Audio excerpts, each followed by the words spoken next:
Bienvenue à cette série de messages, le mariage à la manière de Dieu. On a vu dans le dernier message que l'oubli de soi est l'une de ses fondations.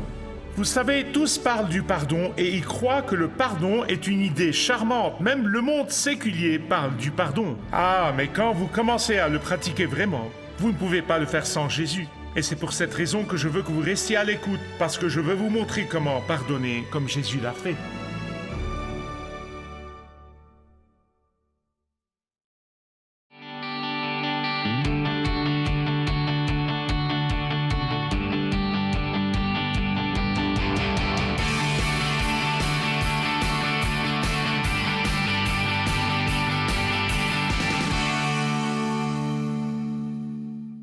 C.S. Lewis fait une déclaration profonde. Il dit « Tout le monde pense que le pardon est une bonne idée jusqu'à ce qu'ils aient à pardonner à quelqu'un eux-mêmes. » Et à quel point c'est vrai.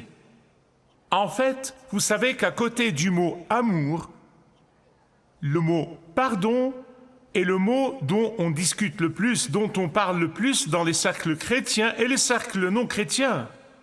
Et pourtant, c'est le moins compris ou pratiqué. Bien-aimé, l'Écriture le dit très clairement, notamment que seulement quand nous reconnaissons que nos péchés ont offensé un Dieu saint, un Dieu juste, ce n'est que lorsque nous réalisons à quel point nous étions dans une condition horrible sans Dieu, seulement lorsque nous éprouvons la privation du péché et le fardeau du péché, que nous pouvons alors venir à Dieu en l'implorant et en demandant, non pas avec des remords, mais avec une vraie repentance et une conviction profonde, en nous repentissant de nos péchés et en demandant son pardon.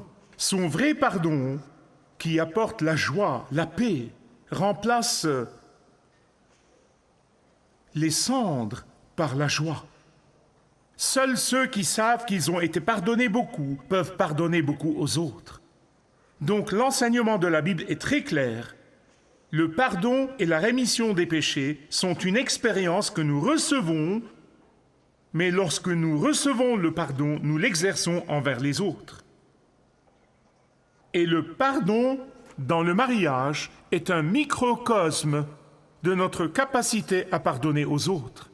Tout comme je l'ai dit dans le dernier message sur le désintéressement, jusqu'à ce que, et à moins que le désintéressement ne soit exercé dans ce microcosme, dans la relation conjugale, il ne peut pas être exercé en dehors d'une relation conjugale. Nous avons commencé dans le dernier message à parler des 3 pierres fondamentales du mariage à la manière de Dieu. Il y a le désintéressement, le pardon, que nous verrons aujourd'hui, puis la conversation suivra. Dans le message sur le désintéressement de la semaine dernière, nous avons vu qu'il y avait 3 pierres fondamentales dans ce message, et elles commencent toutes par la lettre M, maturité, magnanimité et malléabilité. Aujourd'hui, je veux vous parler du pardon dans le mariage.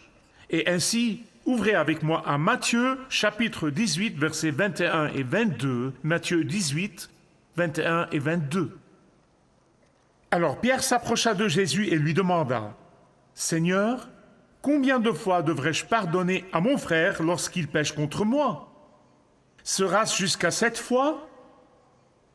Jésus répondit, « Je ne te dis pas jusqu'à 7 fois, mais jusqu'à 70 fois 7. » Je veux vous donner le résumé de ce que Jésus dit dans cette phrase très courte. Jésus dit de pardonner jusqu'à ce que vous perdiez le fil. C'est vraiment ce que le 7 fois 70 hébraïque signifie, jusqu'à ce que vous perdiez le fil. Ce message ne se rapportera pas au sujet habituel du pardon et à l'importance du pardon. Je vais parler de l'anatomie du pardon. L'anatomie du pardon. Parce que quand vous comprenez l'anatomie du pardon, vous commencez à développer la capacité de commencer à perdre le fil dans le pardon, ou même à ne pas compter du tout. Je veux partager 3 choses avec vous. 3 façons par lesquels vous pouvez commencer à développer la capacité de perdre le compte ou même ne plus compter du tout. En particulier en pardonnant à votre conjoint. Et elles commencent toutes par la lettre A. Et ce sont des phrases un peu complexes pour une raison, pour que je puisse venir et vous les expliquer. D'accord? Les voici. Attaquez l'insignifiant, arrêtez l'incompatible, atteignez votre véritable identité. Regardons cela très rapidement. Attaquez l'insignifiant. Laissez-moi vous poser une question. Ceux d'entre vous qui m'écoutent depuis un certain temps, combien d'entre vous se souviennent des plusieurs fois où j'ai dit de vous concentrer sur les grandes choses et pas sur les petites? Levez la main. Oh, Dieu merci, vous vous souvenez de certaines choses. Mais aujourd'hui, je vais me contredire. Pourquoi? Parce que quand il s'agit du pardon dans une relation de mariage, le contraire de cette déclaration est vrai. Quand il s'agit de pardonner entre mari et femme, c'est absolument nécessaire d'inverser ma formule, de vous concentrer sur les grandes choses et pas sur les petites. Pourquoi? Parce que dans le pardon entre mari et femme, nous devons commencer par apprendre à pardonner les petites choses d'abord. Quand vous pratiquez le pardon des petites choses, vous êtes équipé pour pardonner de grandes choses. Dans le chapitre 2, verset 15 du Cantique des Cantiques, la femme de Salomon fait une déclaration très intrigante. C'est le moins que l'on puisse dire. Très intrigante. Laissez-moi vous le lire. Prenez-nous, dit-elle à son mari, prenez-nous les renards, les petits renards qui ravagent les vignes, car nos vignes sont en fleurs. Quelle est sa profonde inquiétude ici? Et pourquoi demande-t-elle à son mari, Salomon, d'attraper ces petits renards? Sa plus grande préoccupation, sa plus profonde préoccupation est que les petits renards qui entrent dans la vigne à travers des clôtures cassées, s'ils ne sont pas arrêtés tout court quand ils viennent, ils vont lentement détruire la vigne du mariage. Écoutez-moi bien s'il vous plaît.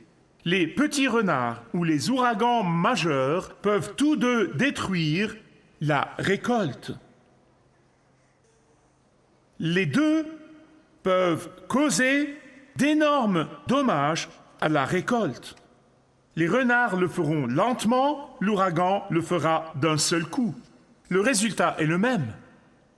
Le danger, les dégâts sont les mêmes, la destruction, n'est-ce pas? Mais quand vous vous exercez avec la puissance du Saint-Esprit qui habite en nous pour vous pardonner l'un l'autre les petites offenses, vous éviterez à la fois l'ouragan et les petits renards. Je sais que c'est une métaphore mélangée, mais c'est la seule façon d'y penser. Lorsque vous pardonnez ces choses dès qu'elles apparaissent, vous évitez de construire ce mur invisible qui peut avoir des résultats égaux quand une connaissance soudaine d'une infraction majeure arrive dans le couple. Je sais que certains d'entre vous demandent probablement « Michael, est-ce que tu dis que ces choses irritantes, ces choses aggravantes dans le mariage sont comme la rupture de l'alliance du mariage ?» Bonne question. Et la réponse est bien sûr que non, bien sûr que non. Mais si vous commencez à pratiquer le pardon avec les petites choses, alors, quand à Dieu ne plaise, un gros problème vient, vous vous êtes déjà entraîné à pardonner. Vous voyez, je parle d'un échec occasionnel. Je parle d'une rupture occasionnelle du vœu de mariage. Je parle d'un péché occasionnel. Je ne parle pas d'un péché continu, d'un péché délibéré et d'un refus de se repentir de ce péché. La Bible a dit, Jésus a dit dans Matthieu 19, quand cet adultère continu a lieu et aucun repentir ou fruit de la repentance ne se manifeste, le mariage est mort. Tous ces petits renards, encore une fois, la liste est infinie. S'ils ne sont pas traités par un véritable pardon, ils peuvent devenir de grandes choses et atteindre leur but quand, à Dieu ne plaise, un gros problème vient. Voici mon opinion personnelle. Vous connaissez les vœux de mariage que le couple récite? Ils ont besoin d'être modifiés pour que quand le couple dit qu'ils promettent d'aimer, d'honorer, de chérir, ils ajoutent aussi de pardonner. S'il vous plaît, ne me méprenez pas. Les différents niveaux d'infraction ont différents niveaux de pardon. Les petites choses ont besoin d'un pardon quotidien. Mais l'offense ou la trahison majeure exige du temps et des efforts importants et de la prière. Ces infractions majeures prennent un véritable repentir, une humilité et une volonté d'avoir un changement total, ce qui doit arriver s'il y aura une restauration. Je suis suffisamment réaliste pour savoir que lorsqu'un conjoint trahit les vœux de mariage, il y a un niveau de pardon beaucoup plus profond. Je sais cela. Et le niveau du pardon dépend du niveau de la repentance et du changement de cœur. Écoutez-moi bien. Seuls les remords ou les remords temporaires et les larmes de crocodile, pour après continuer dans cette trahison, exigera le pardon. Oui, nous devons pardonner même dans nos cœurs, sans même que la personne ne confesse et ne se repentisse. Vous devez pardonner parce que nous avons reçu le commandement de pardonner parce que Jésus nous a pardonné. La deuxième chose que je veux vous dire est d'arrêter l'incompatibilité. Qu'est-ce que cela veut dire? Qu'est-ce que ça signifie d'arrêter l'incompatibilité? Eh bien, cela signifie qu'une fois que vous pardonnez et que vous abandonnez la souffrance, vous devez apprendre ce que la parole de Dieu a dit dans 2 Corinthiens chapitre 10, verset 5. Et vous devez le laisser s'enfoncer profondément dans votre cœur. Voici ce que la parole de Dieu a dit. Nous faisons prisonnière toute pensée pour l'amener à obéir à Christ. Laissez-moi vous donner un exemple. Je prie Dieu que vous ne l'oubliez jamais, d'accord? Vous devez toujours vous en rappeler. Si vous êtes un enfant de Dieu, vous êtes en état de guerre. Au moment où vous oubliez que vous êtes dans un état de guerre spirituelle, vous avez des ennuis. Je sais parce que ça arrive avec moi. Alors rappelez-vous constamment que vous êtes en état de guerre. Où est le champ de bataille de cette guerre? Dans votre tête. Et notre ennemi sait que s'il peut conquérir des territoires dans votre pensée, s'il peut conquérir cela, alors il sera capable de créer une tête de pont.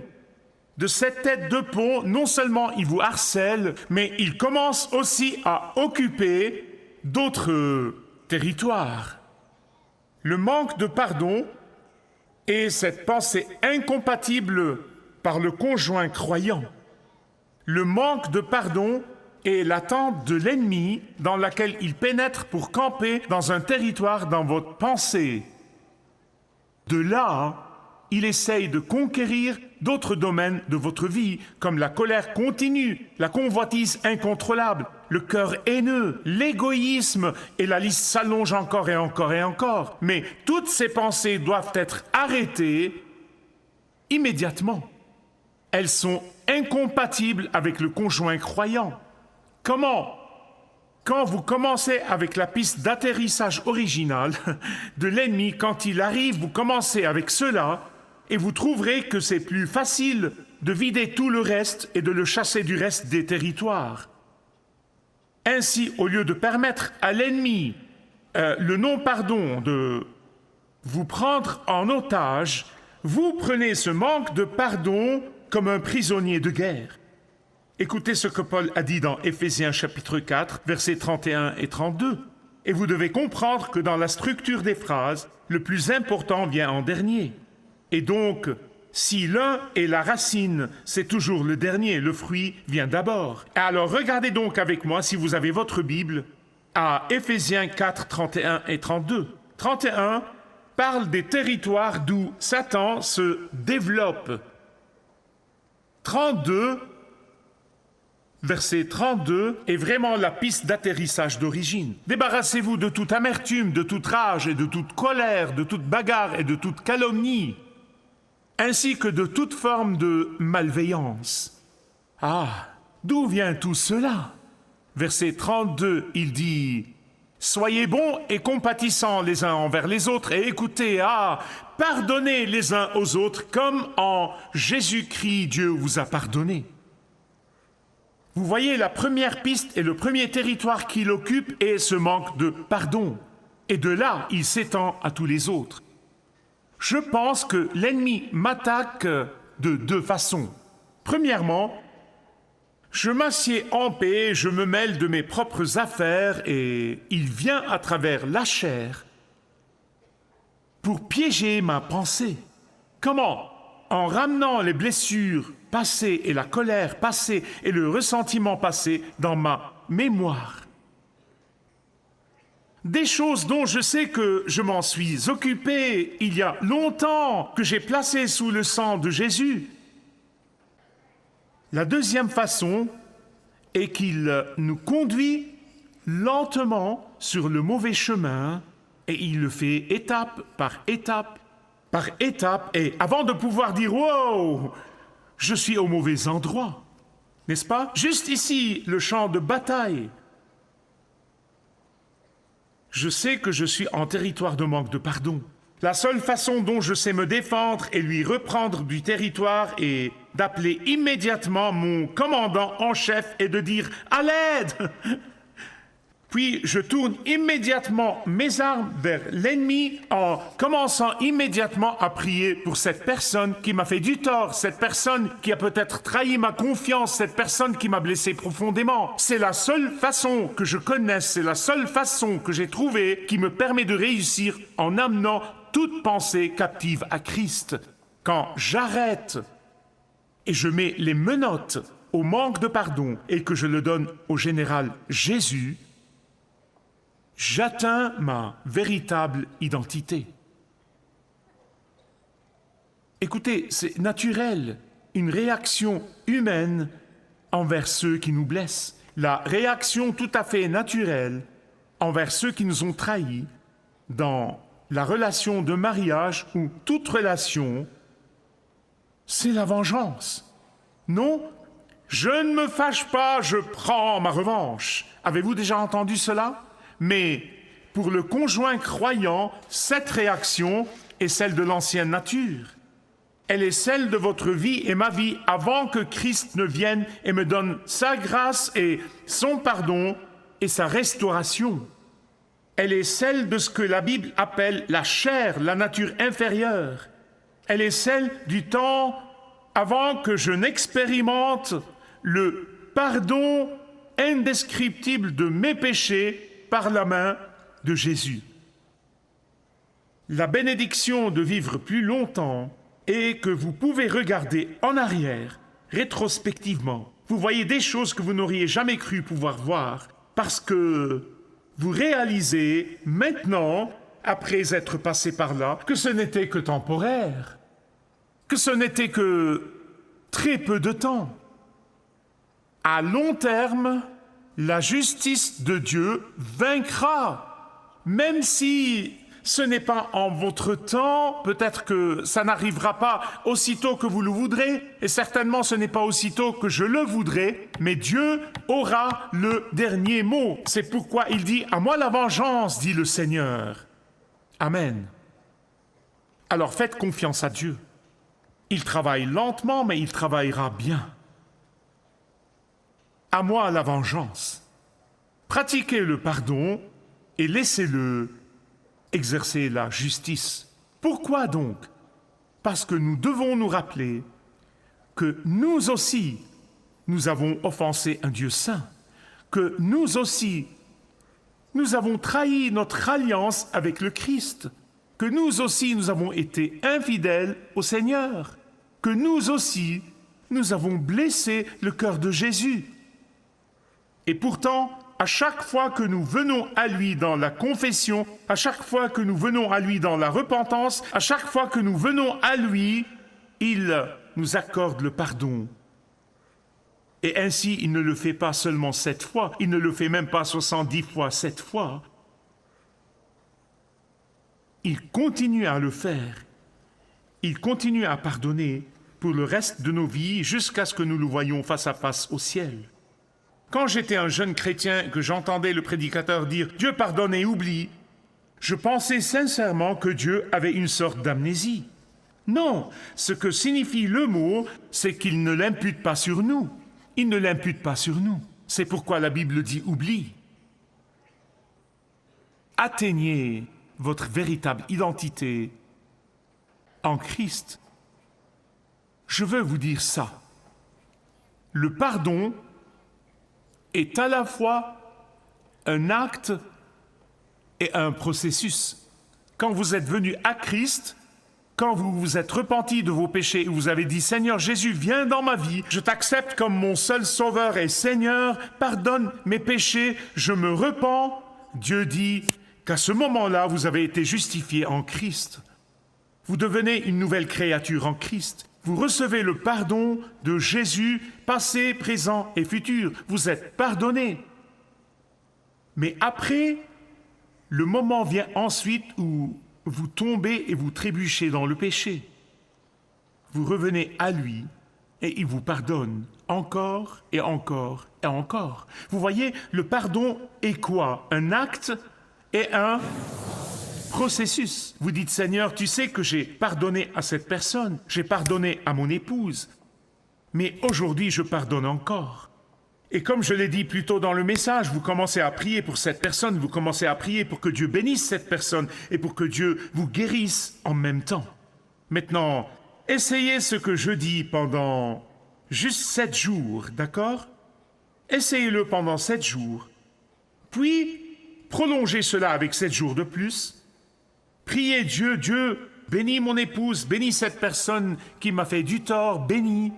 Faites cela 7 jours de plus, puis faites-le 7 jours de plus, puis faites-le 7 jours de plus, puis faites-le 7 jours de plus. Vous atteindrez un point où l'extension n'est plus nécessaire.